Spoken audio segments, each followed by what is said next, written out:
Welcome to ఆవకాయ బిర్యానీ. నేను నీలిమ.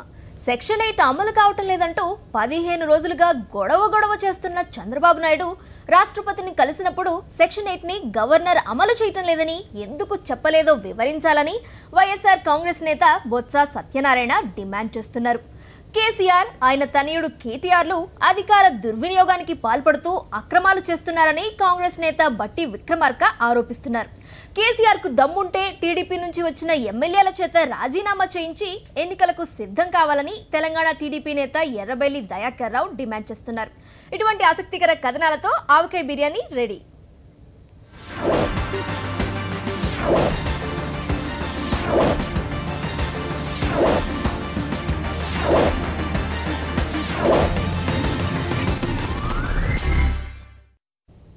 రాష్ట్రపతి ప్రణబ్ ముఖర్జీని కలిసిన AP CM Chandrababu Naidu AP, Telangana ఉమ్మడి గవర్నర్ నరసింహన్ సెక్షన్ 8ని అమలు చేయటం లేదని ప్రెసిడెంట్కి ఎందుకు ఫిర్యాదు చేయలేదో చెప్పాలని వైఎస్ఆర్ కాంగ్రెస్ పార్టీ నేత బొత్స నిలదీస్తున్నారు.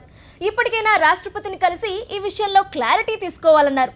లేని పక్షంలో సెక్షన్ 8ని సాకుగా పెట్టుకొని రాద్ధాంతం చేయడం మానుకోవాలని బొత్స సూచిస్తున్నారు. ఏంటి సత్యనారాయణ గారే ఏంటండి చేసేలా? చంద్రబాబు గారు సెక్షన్ 8 గురించి పాపం చాలా కష్టపడుతున్నారండి. దాని గురించి మీరు ఏమంటారా? గవర్నర్ని అపాయింట్ చేసి నియమించిన వారు రాష్ట్రపతి గారు. రాజ్యాంగాన్ని పరిరక్షించేవారు అటు రాష్ట్రపతి, ఇటు గవర్నర్ గారు. వారిద్దరిని నిన్న మీరు కలిశారు. కనీసం సెక్షన్ 8 గురించి ఇలాంటి పరిస్థితులు రాష్ట్రంలో ఉన్నాయి, గవర్నర్ గారు దీన్ని అమలు జరపలేదు, ఇది అమలు జరుపుతున్నారు, కానీ ఇంక ఈ లోపాలు ఉన్నాయి, లేకపోతే ఈ కార్యక్రమం ఉన్నాయని నిన్న కనీసం మీరు రాష్ట్రపతి గారితో దీని మీద చర్చించారా అని అడుగుతున్నాం. రాష్ట్రపతి వచ్చిన వెంటనే అడిగితే బాగోదని ఆగిర్లండి, దానికి కూడా ఇది అయిపోతారేటి? మరి రోజు ఎందుకండి ప్రెస్ మీట్ పెట్టి చెప్పడం? నిన్న ఉదయం కూడా కొంతమంది మంత్రులు మాట్లాడారు, ఇది అమలు జరపట్లేదు, అమలు జరపాలి. అవునండి, మంత్రులు అడిగారంటే అడుగుతారు, మరి అడగరేటి? చంద్రబాబు గారి మీద కేసులు పెట్టడానికి వాళ్ళు రెడీగా అవుతుంటే ఏమైనా అడుగుతారు. మధ్యలో మీకేట అసలు? సాక్షాత్తు అమలు జరపాల్సిన వ్యక్తి గవర్నర్ గారు మీ ముందున్నప్పుడు, గవర్నర్ గారు ఏదైనా సరే డీవియేషన్ చేస్తే తప్పు, కానీ ఏదైనా అది అమలు జరపడంలో నిర్లక్ష్యం వహిస్తే వారి చేత అమలు జరిపించే వ్యక్తి రాష్ట్రపతి గారు మీ ముందున్నప్పుడు, మరి అంశాన్ని మాట్లాడినట్లు కానీ దాని గురించి ఆలోచన చేసినట్లు కానీ వారి ముందు తీసుకొచ్చినట్లు కానీ ఎక్కడా కూడా మరి పత్రికలో లేదు. ఏం మాట్లాడారో మరి మళ్ళా ఢిల్లీలో హైదరాబాద్ బిర్యానీ దొరుకుతుందా లేదా అని అడుగుంటారు. ఏంటి అన్నీ బయటికి చెప్పేస్తారేటండి? ఇప్పుడు ఏం చేయాలో చెప్పండి చాలు. మరి ఈ విషయం ఉంది మాట్లాడదు. ఇప్పటికైనా రాష్ట్రపతి గారు తిరుపతిలో ఉన్నారు, మీరు కూడా వారితో ఉన్నారు కాబట్టి ఇప్పటికైనా సరే వారితో మాట్లాడండి. మాట్లాడితే మాకు క్లారిటీ తీసుకొచ్చుకోండి. అక్కడే ఉన్నారు ఇద్దరు కూడా, గవర్నర్ గారు. రేపో ఎల్లుండి వెళ్తారా అంటే అప్పుడే క్లారిటీ తెచ్చుకుంటారు. అయినా వాళ్ళని అడగాలంటారా? రాష్ట్రపతి గారు మన రాష్ట్రానికి వచ్చినప్పుడు మన రాష్ట్రం తాలూకా సమస్యలు ఏమైనా ఉంటే ఆయన ముందు చేసుకుని ఒక అరగంట కాదు గంట సమయం మీకు దొరికినప్పుడు ఈరోజు రాష్ట్రంలో ఉన్న పరిస్థితుల్ని, ముఖ్యంగా గత 15 రోజులుగా 20 రోజులుగా మంత్రులు అందరూ కూడా గవర్నర్ గారు మా మాట వినట్లేదు, గవర్నర్ గారు ఒంటి పొగడుతో పోతున్నారు, ఆయన ధృతరాష్ట్రుడని, ఆయన గంగిరెద్ది అని ఏదో వచ్చిన భాష పదజాలాన్ని వాడి అలాంటి వ్యక్తుల్ని ఆయన ముందు ఇదిగోటండి ఈ పరిస్థితుల్లో వీరు అమలు జరపట్లేదని అని చెప్పి ఆ విషయాన్ని మరి ప్రజలకు చెప్పవలసిన అవసరం ఉందా లేదా? గవర్నర్ గారిని తిట్టిన తర్వాత సారీ చెప్పాం కదండి బాబు, అది చెప్పరేటి?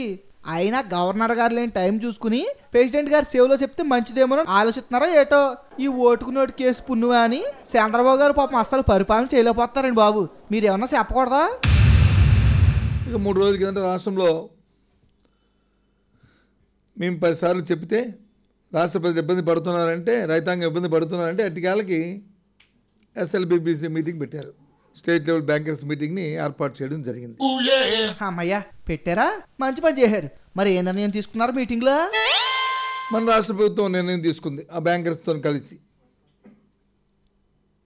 గత సంవత్సరం ఎంత ఇచ్చామో అదే ఇవ్వండి చాలు, మాకు ఎక్కువ అక్కర్లేదు అని. ఎందుకంటే చంద్రబాబు నాయుడు గారికి వ్యవసాయం అంటే ఆయనకు తెలుసు, వ్యవసాయం మీద ఊరికి చెప్తారు తప్ప వ్యవసాయం శుద్ధ దండగా, వ్యవసాయం చేయాలో ఉపయోగం లేదు, బ్యాంకుల నుంచి రైతు అప్పులు తీసుకుంటే అప్పులు పాలైపోతారు, పంట వేసుకోవడం కంటే ఖాళీగా ఉంచుకుంటేనే బెటరు అని ఇలాంటి ఆలోచనలు ఉన్న వ్యక్తి ఎవరు ఉన్నారంటే రాష్ట్రంలో నాయకత్వంలో చంద్రబాబు నాయుడు గారు. ఆయన 9 ఏళ్ళు సీఎంగా చేశారండి. రైతులకి ఎంత ఇవ్వాలో ఆయన తెలిదే ఏంటి? ఎక్కువ అప్పులు ఇస్తే మళ్ళీ రైతులు తీర్చలేక ఇబ్బంది పడతారని చంద్రబాబు గారు అనుకుంటున్నారేమో. గత సంవత్సరం ఇది ఇస్తే ఇదే సంవత్సరం ఇది. అది ఏ రాష్ట్రంలో కూడా ఇలాంటివి జరగవు. కనీసం రాష్ట్రం విడిపోయిన తర్వాత 2 రాష్ట్రాలు అయ్యాయి. మన రాష్ట్రం అయింది, తెలంగాణ, ఆంధ్ర అయింది. తెలంగాణలో పెంచారు మళ్ళీ 1000, 2000, 3000, 4000 ఒక్కొక్క పంటకి పంటను బట్టి మరి పెంచడం జరిగింది. కానీ ఆంధ్ర రాష్ట్రంలో మాత్రం స్కేల్ ఆఫ్ ఫైనాన్స్ అంతే ఉంచారు. ఇది మన రాష్ట్రంలో ఉన్న పరిస్థితి. ఏంటి తెలంగాణలో రైతులకు అప్పులు పెంచారా? మా చంద్రబాబు గారు పెంచరు, మీరేం చేస్తారా? ఆయన పెంచరంతే పెంచరు, అది ఆయన ఇష్టం. మధ్యలో మీకెట్టి నొప్పి? ఇప్పటికైనా తిరుపతిలో రాష్ట్రపతి గారు, గవర్నర్ గారు ఉన్నారు కాబట్టి ఈ సెక్షన్ 8 మీద ఒక క్లారిటీ తెచ్చుకొని రేపు ఉదయం వారు వెళ్ళిన తర్వాతైనా వారితో మాట్లాడిన విషయాల్ని ప్రజలకు చెప్పండి. కనీసం మాట్లాడకపోయినా చెప్పినా ప్రజలు సంతృప్తిపరచండి. ఎలాగ మీకున్న అలవాటే కాబట్టి అలా మాట్లాడిన అని వీళ్ళు చెప్పుకుంటారు కాబట్టి చెప్పండి. నవ్వుతున్నారు, ఎంత సీరియస్ మ్యాటర్ ఏంటంటే అన్నారా? రాష్ట్రపతితో మాట్లాడకపోయినా మాట్లాడినట్టు నమ్మించాలా? మా చంద్రబాబు గారికి అంతకారమే పట్టిందండి. ఆయన తలుచుకుంటే అసలు తిరుపతి వెళ్లకుండానే ఎల్లోనని నిరూపించగలరు. ఏమనుకుంటున్నారా ఏటో? సెక్షన్ 8 వచ్చి గవర్నర్ అమలు జరపాలి. గవర్నర్ గారు అమలు జరపలేదు కదా. రోజు మీరు గవర్నర్ గారిని రాజ్యాంగ వ్యవస్థ మీద మీరు నిందలు వేస్తున్నారు, రాజ్యాంగ వ్యవస్థని వేరే చూపెడుతున్నారు. మరి ఆయన నియమించే వ్యక్తే అక్కడ ఉన్నారు. మొత్తం మా దేశం తాలూకా కాన్స్టిట్యూషన్ని కాపాడవలసింది రాష్ట్రపతి కదా. ఆయన దగ్గర మీరు చెప్పకపోతే ఎక్కడ చెప్తారు? మరి ఎక్కడ మాట్లాడతారు? అది నేను అడుగుతున్నాను. అడగాలనుకున్నప్పుడు అడుగుతారు అంటే ఊరికేలా ఎంట పడతారేటి? సర్లేండి బాబు, ఉంటాను.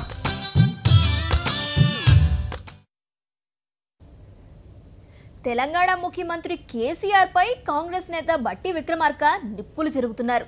ప్రజాధనాన్ని కేసీఆర్ ప్రభుత్వం ఇష్టారాజ్యంగా ఖర్చు చేస్తూ దుబారా చేస్తోందని విక్రమార్క ఆరోపిస్తున్నారు. కేసీఆర్ తనయుడు కూడా మంత్రి పదవిని దుర్వినియోగం చేస్తున్నారని బట్టి అంటున్నారు. ఈ అక్రమాలపై రాష్ట్రపతికి ఫిర్యాదు చేస్తామని ఆయన హెచ్చరిస్తున్నారు.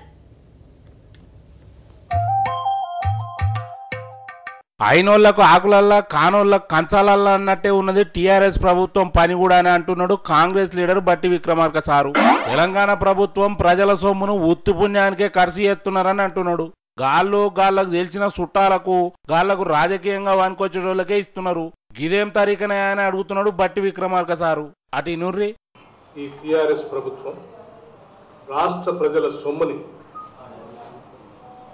తన అవసరాల కోసం, తన కుటుంబానికి సంబంధించినటువంటి వ్యక్తుల అవసరాల కోసం, లేకపోతే తన రాజకీయ అవసరాల కోసం పనికొచ్చేటువంటి వ్యక్తుల కోసం రాష్ట్ర ప్రజల ఖజానాన్ని ఏ విధంగా దుర్వినియోగం చేస్తూ ఉన్నారో చాలా స్పష్టంగా చూస్తూ ఉన్నాం.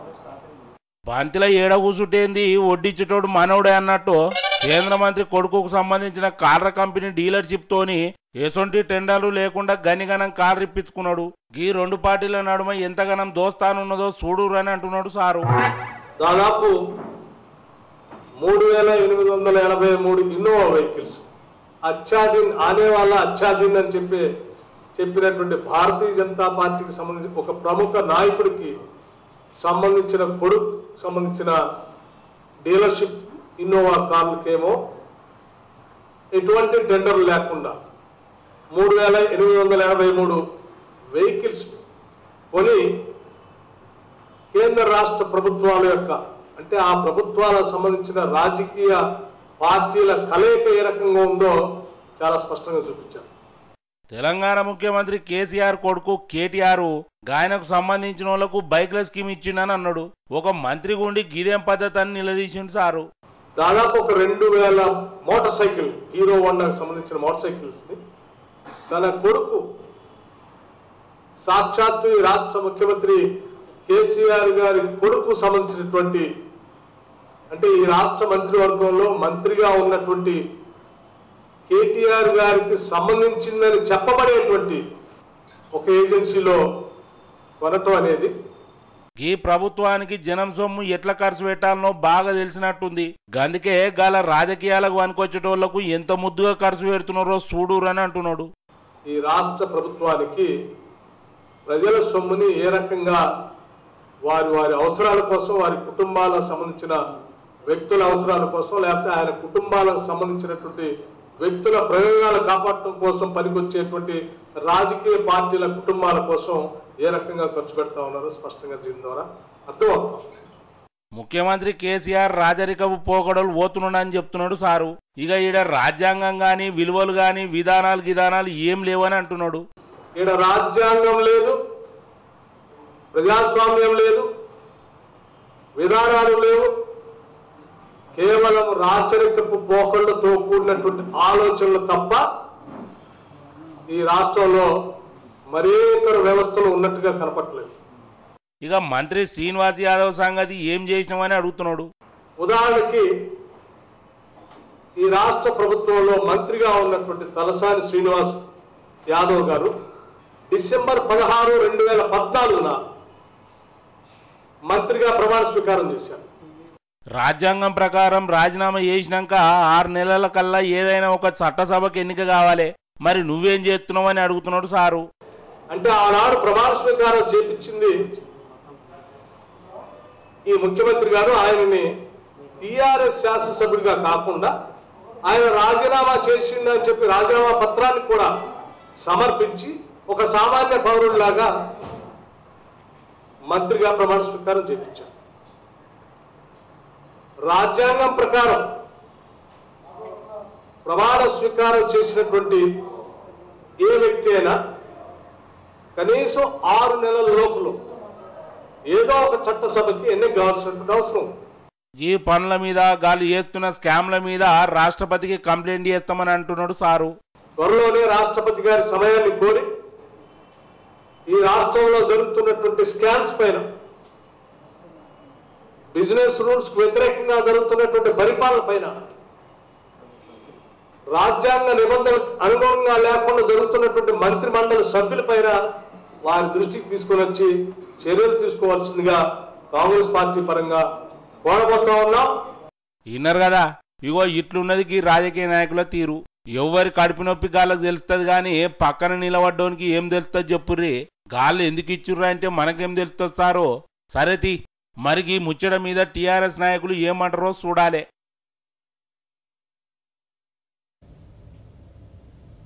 షార్ట్ బ్రేక్ తీసుకుందాం. Stay tuned.